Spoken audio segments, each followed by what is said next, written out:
Avant de commencer, j'aimerais vous demander un petit service.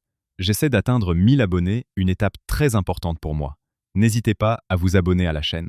Un simple clic, mais une grande motivation pour continuer à créer de nouvelles vidéos.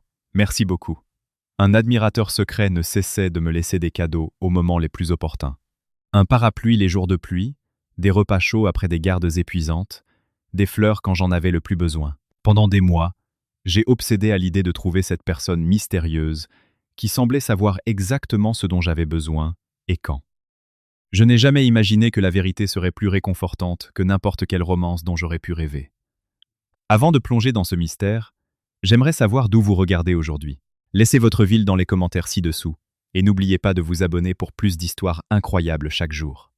Maintenant, retournons à mon immeuble d'appartement solitaire. Déménager à Chicago à 26 ans pour travailler comme infirmière avait semblé être l'aventure dont j'avais besoin.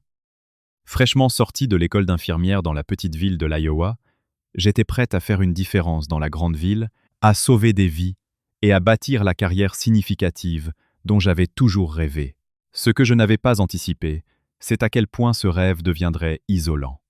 Ma vie s'était réduite à un cycle prévisible et épuisant. Des gardes de 12 heures à l'hôpital Northwestern Memorial, le trajet de 20 minutes jusqu'à mon studio dans une maison de ville convertie, et être 6 heures de sommeil avant de tout recommencer. Je travaillais dans l'unité de soins intensifs cardiaques, où chaque jour était une bataille entre la vie et la mort, où les familles pleuraient dans les salles d'attente et où les miracles semblaient aussi rares que précieux. L'immeuble où j'habitais était rempli de gens que je ne voyais jamais. Nous étions tous des fantômes les uns pour les autres, nous croisant dans les couloirs avec des hochements de tête polis et des sourires fatigués. Je savais qu'il y avait un homme âgé qui habitait en face de chez moi. Je le voyais occasionnellement, une silhouette grande et mince aux cheveux argentés, qui portait toujours des cardigans et se déplaçait avec la précision prudente de quelqu'un qui avait appris à être invisible. Il hochait poliment la tête lorsque nos chemins se croisaient, mais nous n'avions jamais échangé plus qu'un bonjour discret. Mes journées se fondaient les unes dans les autres dans une brume de dossiers médicaux, de moniteurs qui bipaient et du poids constant de la douleur des autres. Je rentrais dans mon appartement vide, je réchauffais un dîner surgelé, et je m'endormais sur mon canapé en regardant Netflix, trop fatigué pour même me rendre dans mon lit. Je n'avais pas de vie sociale, pas de perspective de rencontre, pas d'amis en dehors du travail. Je vivais la vie que je pensais vouloir, mais je me noyais dans la solitude. C'était un mardi d'octobre que tout a commencé. Je venais de terminer une garde brutale de 16 heures. Nous avions perdu 2 patients, sauvé un, et je fonctionnais uniquement au café et à la détermination. Madame Patterson, une grand-mère de 73 ans, avait fait 2 arrêts cardiaques pendant ma garde. Nous avions réussi à la ramener toutes les 2 fois, mais je pouvais voir dans les yeux de sa famille la même lassitude que je ressentais dans mes os. Sa fille m'avait serré la main et avait murmuré « Merci de vous être battu pour elle ». Et j'avais hoché la tête, ne faisant pas confiance à ma voix pour rester ferme. Je me suis traîné péniblement dans les 3 volets d'escalier jusqu'à mon étage, mon uniforme froissé, mes cheveux tombant de ma queue de cheval, et mon âme aussi lourde que mes pieds. Le couloir était faiblement éclairé par une seule ampoule au plafond, et le silence n'était rompu que par le son lointain d'une télévision venant d'un des appartements. C'est là que je l'ai vu. Assis devant la porte de mon appartement se trouvait un petit sac en papier, sur lequel était écrit mon nom d'une écriture soignée et désuète. Taylor Mitchell était écrit à l'encre bleue. Les lettres étaient formées avec la précision de quelqu'un qui avait appris la calligraphie à une autre époque. À l'intérieur se trouvait un sandwich à la dinde, encore chaud, enveloppé dans du papier ciré, comme quelque chose sorti d'un dîner des années 1950. Il y avait un petit récipient de soupe maison, poulet et nouilles, le genre qui sentait le réconfort et la tendresse. Et glissé sous le tout, se trouvait une petite note écrite sur du papier crème. « Merci pour tout ce que vous faites. Le monde est meilleur grâce à des gens comme vous, un ami. » J'ai levé les yeux et j'ai regardé le couloir vide, me demandant qui avait pu le laisser. Le sandwich était parfait, exactement ce que j'aurais préparé pour moi-même si j'avais eu l'énergie. La soupe était encore fumante, ce qui signifiait que celui ou celle qui l'avait laissée savait exactement quand je rentrerais. J'ai mangé debout dans ma cuisine, trop fatigué pour même m'asseoir. Et pour la première fois depuis des semaines, j'ai eu l'impression que quelqu'un dans cette vaste ville anonyme me voyait vraiment.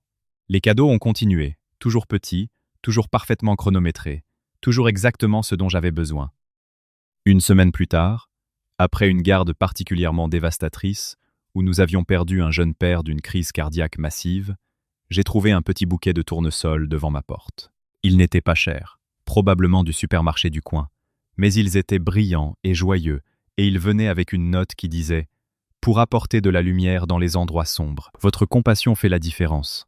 Les fleurs n'étaient pas seulement belles, elles étaient parfaitement choisies. Les tournesols étaient les préférés de ma mère, quelque chose que je n'avais jamais dit à personne à Chicago. D'une manière ou d'une autre, mon mystérieux bienfaiteur avait choisi exactement les fleurs qui me rappelleraient ma maison. L'amour, les raisons pour lesquelles j'étais devenue infirmière en premier lieu. 2 semaines après cela, pendant une période de pluie d'octobre qui semblait durer une éternité, j'ai découvert un parapluie appuyé contre ma porte. C'était un simple parapluie noir, rien de fantaisie, mais il est apparu le matin même où j'ai réalisé que je l'avais oublié à l'hôpital. J'avais redouté la marche jusqu'au travail sous la pluie battante, et voilà qu'il était là, comme la réponse à une prière que je n'avais même pas dite. La note attachée disait « Restez au sec. Le monde a besoin que vous soyez en bonne santé. » Chaque cadeau était un petit miracle de timing et d'attention. Un thermos de soupe chaude est apparu après une nuit où j'avais travaillé sans dîner, mon estomac gargouillant bruyamment pendant le compte-rendu.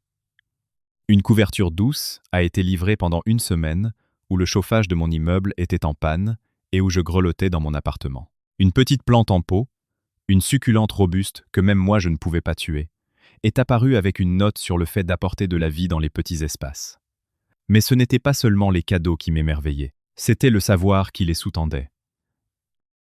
Quiconque faisait cela comprenait la vie d'un travailleur de la santé d'une manière qui parlait d'expérience personnelle. Il savait qu'après une garde de 12 heures, la dernière chose que vous vouliez faire était de cuisiner. Il savait que perdre un patient vous laissait vide et remettait tout en question. Il savait que les petits conforts, un repas chaud, une couverture douce, quelque chose de beau à regarder, pouvaient faire la différence entre le désespoir et l'espoir. Je suis devenu obsédé par la résolution du mystère. Qui me regardait assez attentivement pour connaître mon emploi du temps, mes besoins, mes pires jours? Qui se souciait assez d'une inconnue pour accomplir ces petits actes de gentillesse sans rien demander en retour? Mon premier suspect était Marcus, le gardien de nuit de l'hôpital. C'était un homme gentil, dans la cinquantaine, qui demandait toujours comment s'était passée ma garde et partageait parfois des histoires sur sa propre fille, qui étudiait pour devenir infirmière. Il aurait pu connaître mon emploi du temps et il avait la douceur de quelqu'un qui pourrait accomplir des actes de gentillesse anonymes. Marcus, lui ai-je dit un soir en quittant l'hôpital, avez-vous déjà entendu parler de quelqu'un qui laisserait des cadeaux aux infirmières? Des cadeaux anonymes? Il apparut sincèrement perplexe. Quel genre de cadeaux? J'ai décrit certains des articles que j'avais reçus, et sa confusion semblait authentique. C'est vraiment gentil, Taylor, mais je n'ai jamais entendu parler de rien de tel. Vous pensez que quelqu'un a le béguin pour vous? L'angle romantique m'était venu à l'esprit, mais quelque chose dans les cadeaux semblait différent. Il n'essayait pas d'impressionner ou de séduire. Il ressemblait davantage aux soins qu'un parent pourrait montrer à un enfant, ou qu'un ami pourrait montrer à un ami qui traversait une période difficile. Puis j'ai pensé au Dr Peterson, le médecin responsable qui supervisait notre unité.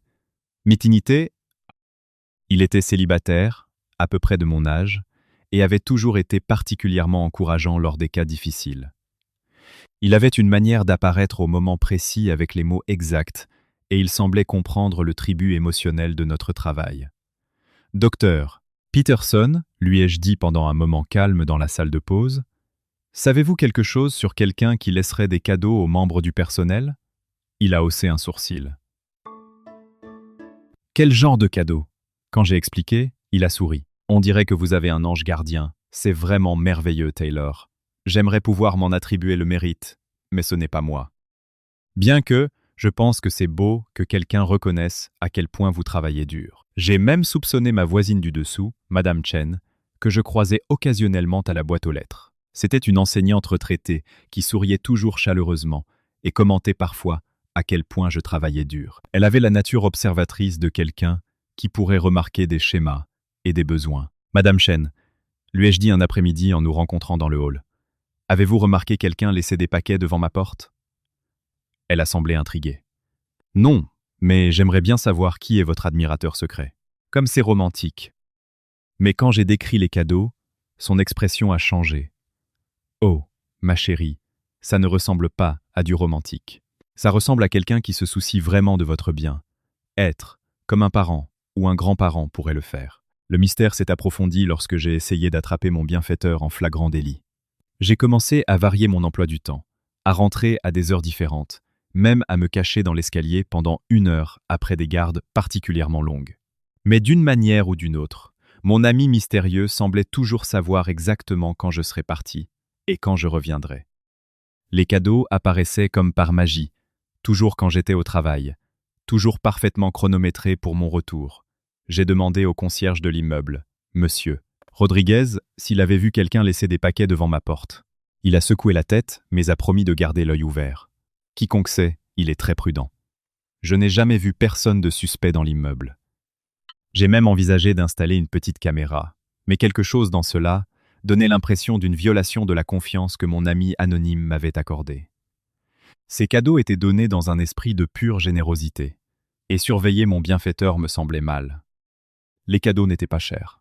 Je pouvais dire que celui ou celle qui les laissait travaillait avec un budget modeste, mais ils étaient réfléchis d'une manière qui parlait de quelqu'un qui comprenait la vie d'un travailleur de la santé, quelqu'un qui connaissait le poids de prendre soin des autres, l'épuisement qui venait de tout donner à des personnes qui souffraient. C'était en novembre, pendant une semaine particulièrement brutale où nous avions eu 3 décès en 2 jours, que le cadeau le plus significatif est apparu. Je suis rentré pour trouver un petit journal relié en cuir devant ma porte. La note attachée était plus longue que d'habitude. Pour vos pensées, vos inquiétudes, vos espoirs. Parfois, les écrire les rend plus faciles à porter. Vous faites une différence même quand vous n'en avez pas l'impression. Chaque vie que vous touchez est meilleure grâce à vos soins. Je me suis assise sur mon canapé ce soir-là en tenant le journal. Et pour la première fois depuis mon déménagement à Chicago, j'ai pleuré. Pas de tristesse, mais du sentiment écrasant d'être vu, d'être soigné par quelqu'un qui comprenait exactement ce dont j'avais besoin d'entendre. La semaine avait été dévastatrice. Nous avions perdu messieurs Garcia, un ouvrier du bâtiment de 45 ans, avec 3 jeunes enfants. Madame Williams, une grand-mère qui planifiait le mariage de sa petite-fille, et Tommy, un étudiant de 19 ans qui avait une maladie cardiaque non diagnostiquée. Chaque perte avait été personnelle, m'avait fait me demander si j'étais assez forte pour ce travail, si je faisais une différence. Et d'une manière ou d'une autre, mon ami mystérieux avait su exactement ce dont j'avais besoin. La permission de ressentir, un endroit pour déposer mes pensées, et un rappel que mon travail comptait. C'est à ce moment-là que j'ai décidé que je devais découvrir qui faisait cela. Pas pour les arrêter, mais pour les remercier correctement, pour leur faire savoir combien leur gentillesse signifiait pour moi. J'ai commencé à prêter plus d'attention au schéma, au timing, à tous les indices que j'aurais pu manquer. La percée est survenue un soir de neige en décembre. Je venais de terminer une double garde, 18 heures d'affilée, car nous manquions de personnel et le service des urgences débordait. C'était une de ces journées où tout allait de travers. Panne d'équipement, famille difficile et une jeune mère qui avait eu une crise cardiaque en faisant du shopping de Noël. Je gravissais les marches menant à mon appartement. Chaque pas semblait peser 1 tonne quand j'entendis une porte se refermer doucement quelque part au-dessus de moi. C'était inhabituel. La plupart de mes voisins étaient soit au travail, soit endormis à mon retour. Le son était discret, délibéré, comme si quelqu'un essayait de ne pas être entendu.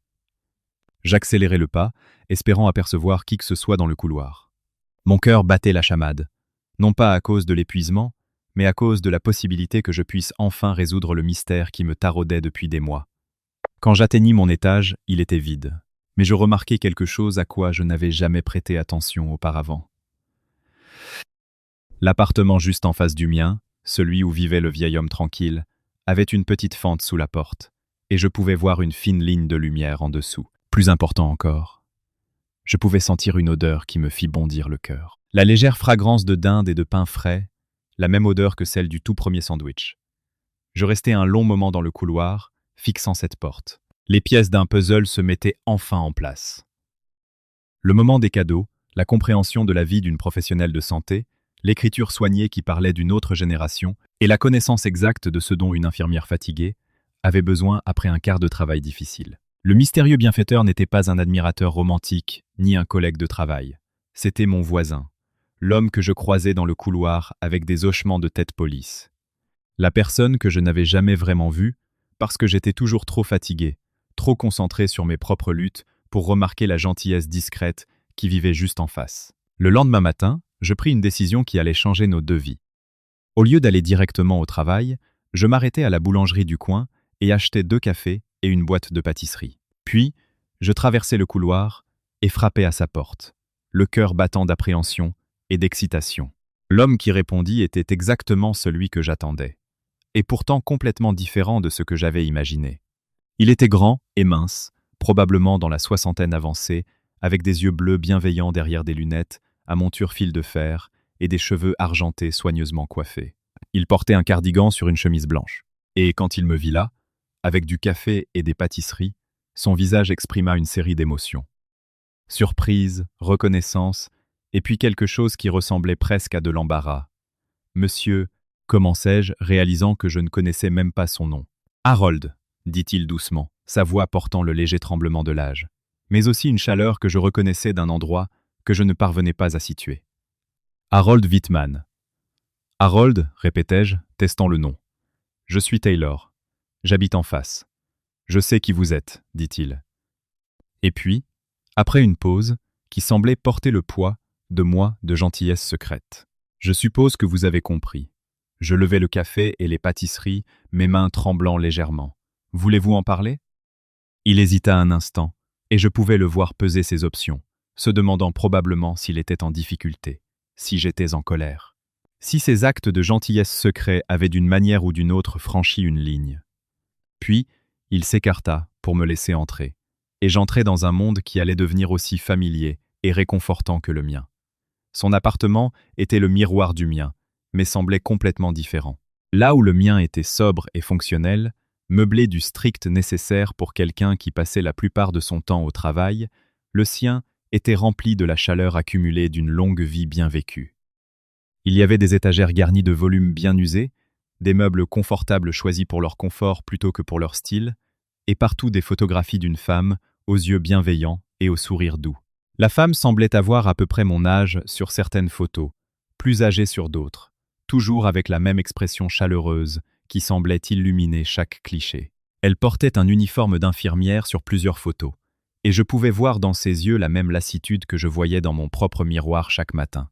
« C'est Margaret », dit Harold me voyant regarder les photos. « Ma femme. Elle est décédée il y a 2 ans. » Nous nous assîmes à sa petite table de cuisine, et je versai le café pendant qu'il disposait les pâtisseries sur une assiette, avec le soin attentif de quelqu'un qui avait appris à rendre les petits rituels significatifs. Ses mains tremblaient légèrement pendant qu'il travaillait, et je remarquai qu'il se déplaçait avec la prudence délibérée de quelqu'un qui vivait seul et avait appris à prendre son temps avec tout. « Elle était infirmière ?» dit-il doucement, sa voix remplie d'une fierté qui avait survécu au chagrin. « Elle a travaillé à Presbytérian pendant 37 ans, unité cardiaque, tout comme vous. » Les pièces s'assemblèrent avec une clarté qui me coupa le souffle. « Vous m'avez observé, dis-je, non pas de manière accusatrice, mais avec compréhension. » Harold hocha la tête, ses mains serrant sa tasse de café comme pour en tirer de la chaleur. « Pas observé exactement, mais remarqué. Vous gardez le même emploi du temps que Margaret avait, vous rentrez avec la même fatigue qu'elle portait, vous avez le même regard dans les yeux qu'elle après les journées difficiles, comme si vous portiez le poids du monde et vous demandiez si vous étiez assez forte. Alors, vous avez décidé de prendre soin de moi, dis-je. J'ai décidé d'honorer sa mémoire, corrigea-t-il gentiment. Margaret disait que les infirmières étaient les héroïnes méconnues du monde, qu'elles donnaient tout ce qu'elles avaient aux étrangers et recevaient rarement quelque chose en retour. Elle rentrait de ses gardes et me parlait des jeunes infirmières, de leur travail acharné, de leur dévouement, du peu de soutien qu'elles avaient. Il se leva et se dirigea vers une étagère pour en revenir avec une petite photo d'une femme en uniforme, les cheveux tirés en queue de cheval, le visage fatigué mais souriant. Elle me ressemblait remarquablement, pas dans les traits, mais dans cette fatigue particulière qui vient du trop grand soin, du don, de tout ce que l'on a aux personnes qui souffrent. Quand je vous ai vu emménager, vous voir partir au travail en uniforme, rentrer à toute heure, avoir exactement le même air que Margaret avait autrefois, je ne sais pas, j'ai eu l'impression que c'était un signe, comme si je pouvais faire pour vous ce que j'aurais souhaité que quelqu'un ait fait pour elle quand elle était jeune. Des larmes piquèrent mes yeux. Harold, vous ne me connaissez même pas. Je connais assez, dit-il fermement, sa voix prenant de la force. Je sais que vous faites des doubles gardes quand il manque de personnel. Je sais que vous pleurez parfois dans la cage d'escalier après les mauvaises journées. Je sais que vous mangez des céréales pour dîner plus souvent que vous ne le devriez parce que vous êtes trop fatigué pour cuisiner. Je sais que vous êtes une bonne personne qui fait un travail important dans un monde qui ne vous apprécie pas assez. Comment savez-vous tout ça? Il sourit, le premier vrai sourire que je lui avais vu, et cela transforma tout son visage. Des murs minces et un vieil homme qui ne dort plus beaucoup. De plus, Margaret m'a appris à reconnaître les signes. La façon dont vous portez vos épaules après une perte, la façon dont vous vous déplacez quand vous êtes à bout de force, la façon dont vous marchez avant d'entrer dans votre porte. Comme si vous rassembliez vos forces pour ce qui vient ensuite. Il se dirigea vers un petit bureau dans un coin et revint avec un cahier, ses pages remplies de son écriture soignée. Il dit « J'ai commencé à noter, pas de manière sinistre, mais comme Margaret notait ses jeunes infirmières. Elle disait que cela l'aidait à se souvenir de qui avait besoin d'encouragement supplémentaire, de qui traversait une période difficile, de qui pourrait bénéficier d'un mot gentil ou d'un petit geste. Je regardais les pages remplies d'observations sur mon emploi du temps, mes humeurs, mes besoins. 15 novembre, 18 heures de travail, air épuisé, j'ai laissé de la soupe. 22 novembre, j'ai entendu des pleurs dans le couloir après le quart. J'ai laissé des fleurs et un mot d'encouragement. 3 décembre, pas fait de courses depuis une semaine, probablement mangé à la cafétéria de l'hôpital, j'ai laissé un repas fait maison. Ce n'était ni intrusif, ni du harcèlement. C'était le soin méthodique de quelqu'un qui avait appris à prêter attention, à remarquer quand quelqu'un luttait. C'était de l'amour en action, documenté avec la précision de quelqu'un qui comprenait que prendre soin des autres demandait de l'intention et de l'effort. Margaret tenait un carnet similaire sur les jeunes infirmières de son service. Elle disait que les infirmières expérimentées oubliaient souvent ce que c'était que d'être nouvelles, d'être submergées, d'avoir l'impression de se noyer sous les responsabilités. Elle s'était donnée pour mission de veiller sur elles. Je compris alors qu'Harold n'avait pas seulement honoré la mémoire de sa femme en prenant soin de moi. Il avait continué son œuvre, étendant son héritage de compassion à une nouvelle génération d'infirmières. « J'espère que je n'ai pas outrepassé mes droits, » dit-il en fermant le carnet. « Je sais que cela peut paraître étrange, un vieil homme laissant des cadeaux à une jeune femme qu'il ne connaît pas. Mais ce n'était pas. Ce n'était rien d'inapproprié. C'était juste que il me manquait de prendre soin de quelqu'un. Il me manquait d'être utile. « Harold, dis-je, tendant la main par-dessus la table pour toucher sa main burinée. C'était la plus belle chose que l'on m'ait jamais faite. Vous n'avez aucune idée de ce que ces cadeaux ont représenté, de la façon dont ils m'ont aidé à traverser certaines des journées les plus difficiles de ma vie. » Ses yeux se remplirent de larmes. « Margaret vous aurait aimé. Il dit qu'elle aurait dit que vous avez le cœur d'une vraie infirmière. Elle savait toujours reconnaître celle qui était là pour les bonnes raisons. »« J'aurais aimé la rencontrer, dis-je, en regardant autour de moi les photos qui remplissaient son appartement comme un hôtel à leur vie commune. »« Vous l'auriez aimé, dit-il. Aïe, aïe. » Elle avait une façon de faire en sorte que chacun se sente vu, se sente valorisé. Elle ramenait des histoires sur les jeunes infirmières, qui lui rappelaient elles-mêmes quand elles débutaient. Elle s'inquiétait pour elles, se demandait si elle mangeait assez, dormait assez, prenait soin d'elle, pendant qu'elle prenait soin de tout le monde. Cette conversation fut le début de l'amitié la plus inattendue et la plus précieuse de ma vie. Harold et moi avons commencé à prendre le café ensemble les jours de repos, et il me racontait des histoires sur Margaret, sur leur vie commune, sur les leçons qu'elle lui avait apprises, sur le soin des autres. Leur histoire d'amour était le genre que l'on lit dans les livres. Ils s'étaient rencontrés quand Harold était un jeune comptable, et Margaret, une étudiante en soins infirmiers. Il était à l'hôpital après un accident de voiture, et elle avait été assignée à ses soins. C'était la plus belle chose que j'ai jamais vue, me dit-il. Mais ce n'était pas seulement son apparence. C'était la façon dont elle prenait soin des gens, la façon dont elle faisait en sorte que chacun se sente important.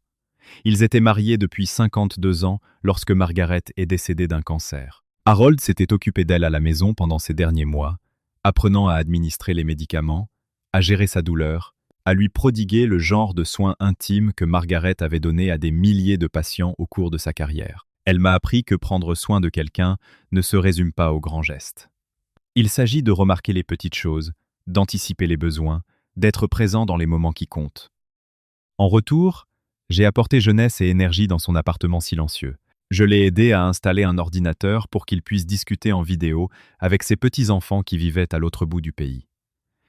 Je lui ai fait découvrir les services de streaming pour qu'il puisse regarder les vieux films qu'il aimait. Je lui apportais des histoires de l'hôpital, les victoires et les défaites qui composaient mes journées. Plus important encore, nous prenions soin l'un de l'autre. Harold a continué à me laisser de petits cadeaux, non plus en tant que mystérieux bienfaiteur, mais en tant qu'ami qui comprenait ma vie. Il préparait de la soupe supplémentaire quand il cuisinait et m'apportait un bol. Il me faisait des courses quand je travaillais de longues heures. Il arrosait mes plantes quand j'étais trop occupé pour m'en souvenir, et je prenais soin de lui aussi. Je venais le voir quand il avait un rhume. Je l'aidais à organiser ses médicaments, et je m'assurais qu'il ne passait pas trop de temps seul avec ses souvenirs. Je l'ai emmené aux événements familiaux de l'hôpital, où il a charmé mes collègues avec des histoires sur Margaret et sa carrière d'infirmière. Les autres infirmières de mon service ont adopté Harold comme grand-père honoraire. Il venait parfois à nos fêtes de fin d'année, apportant toujours des biscuits faits maison et des histoires sur le bon vieux temps des soins infirmiers. Il est devenu un pont entre le passé et le présent de notre profession. Un rappel que le travail que nous faisions faisait partie d'une longue tradition de soins. Tu sais, ma collègue Sarah m'a dit, après avoir rencontré Harold à notre fête de Noël, qu'il parlait de toi comme mon grand-père parle de moi et de mon cousin, comme si tu étais la chose la plus précieuse au monde. C'était vrai. Harold était devenu la famille dont j'ignorais avoir besoin. Il s'inquiétait pour moi, comme un grand-père s'inquiète pour sa petite-fille. Il célébrait mes succès, me réconfortait dans mes échecs et m'offrait ce soutien inconditionnel qui me manquait depuis que j'avais quitté la maison. 6 mois après notre premier café, Harold m'a montré quelque chose qui m'a fait comprendre la profondeur de ce qu'il faisait. Il a sorti une boîte de son placard, remplie de lettres et de cartes de la part d'infirmières qui avaient travaillé avec Margaret au fil des ans. Elle a touché tant de vies, a-t-il dit, lisant une carte écrite par une infirmière qui avait travaillé avec Margaret 30 ans plus tôt. Cette femme écrivait pour dire à Margaret qu'elle avait sauvé sa carrière, que la gentillesse et le mentorat de Margaret l'avaient empêchée de démissionner durant sa première année. Il y avait des dizaines de lettres similaires, toutes d'infirmières qui créditaient Margaret pour les avoir aidées à traverser des moments difficiles, leur avoir enseigné des leçons importantes, ou simplement être là quand elles avaient besoin de soutien. J'ai réalisé, après sa mort, que son héritage n'était pas seulement dans les patients qu'elle a sauvés, a dit Harold. Il était dans les infirmières qu'elle a cultivées, les jeunes femmes qu'elle a aidées à devenir les soignantes qu'elles étaient destinées à être. Et j'ai pensé que je pourrais être perpétuer cet héritage à ma petite échelle. Le jour de l'anniversaire de la mort de Margaret, Harold et moi avons visité sa tombe ensemble. Il avait apporté des fleurs, les mêmes tournesols qu'il avait laissés devant ma porte la première fois. Et moi, j'avais apporté une lettre que j'avais écrite pour la remercier d'avoir élevé un homme qui savait voir quand quelqu'un avait besoin de soins, qui comprenait que de petits actes de gentillesse pouvaient sauver une vie sans avoir rien à voir avec la médecine. Elle aurait été si fière, a dit Harold, alors que nous nous tenions près de sa pierre tombale. Elle disait toujours que la meilleure façon d'honorer une infirmière était de prendre soin d'une autre infirmière. En rentrant vers notre bâtiment ce jour-là, j'ai réalisé que mon mystérieux admirateur m'avait donné quelque chose de bien plus précieux que n'importe quelle relation amoureuse n'aurait pu offrir. Il m'avait donné un rappel que la gentillesse existe dans le monde, que les gens remarquent quand on lutte, que parfois, l'amour le plus profond vient des endroits les plus inattendus. J'étais venu à Chicago à la recherche d'aventures et d'un but dans ma carrière. Ce que j'avais trouvé à la place était quelque chose dont j'ignorais avoir besoin. Un rappel que nous sommes tous connectés, que prendre soin les uns des autres est ce qui fait de nous des humains, et que parfois les plus belles relations sont celles qui commencent par un simple acte de gentillesse anonyme. Harold me laisse toujours des cadeaux, mais maintenant il porte son nom et s'accompagne généralement d'une invitation à les partager. Et j'ai commencé à lui laisser des cadeaux aussi, des livres qu'il appréciera, je pense, des photos de mes voyages, de petits présents qui disent « Je te vois, je te valorise, je te suis reconnaissante ». Notre amitié m'a appris que la famille n'est pas seulement une affaire de lien du sang ou de partenariat romantique. Parfois, la famille est un veuf âgé qui voit votre épuisement et décide de l'alléger, un petit cadeau à la fois. Parfois, la famille est la personne qui remarque quand vous luttez et, silencieusement, sans fanfare ni attente de gratitude, rend votre vie un peu plus facile. Le mystère de mon admirateur secret avait été résolu. Mais le don de l'amitié d'Harold continue chaque jour. Il m'a appris que la force la plus puissante au monde n'est ni la médecine, ni la technologie, ni la richesse. C'est l'impulsion humaine simple de prendre soin les uns des autres, de remarquer quand quelqu'un lutte et de répondre avec gentillesse. Et en prenant soin de moi, Harold a trouvé sa propre guérison. Il a découvert que le chagrin ne doit pas être la fin de l'amour. Qu'honorer la mémoire de quelqu'un peut être une pratique active et continue, et que parfois, la meilleure façon de se remettre d'une perte est d'aimer quelqu'un de nouveau.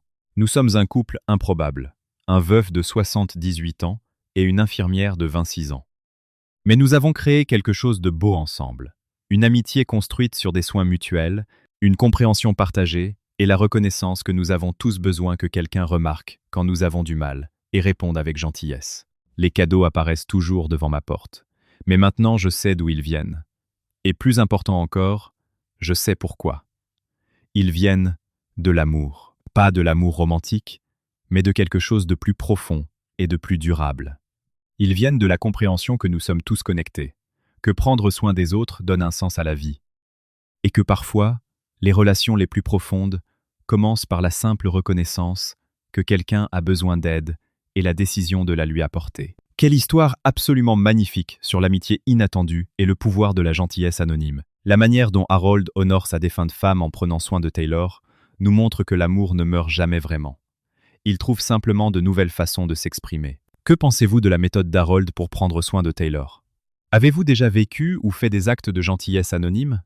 Faites-nous part de vos réflexions dans les commentaires ci-dessous. Si cette histoire réconfortante d'amitié intergénérationnelle et de compassion vous a touché, montrez votre soutien en cliquant sur ce bouton « J'aime » et abonnez-vous pour plus d'histoires incroyables chaque jour. N'oubliez pas de cliquer sur la cloche de notification pour ne jamais manquer une nouvelle vidéo. Merci de nous avoir regardés et à bientôt dans la prochaine. Merci d'avoir regardé la vidéo. Si elle vous a plu, abonnez-vous à la chaîne et laissez un like pour soutenir le contenu. À très bientôt pour la prochaine vidéo.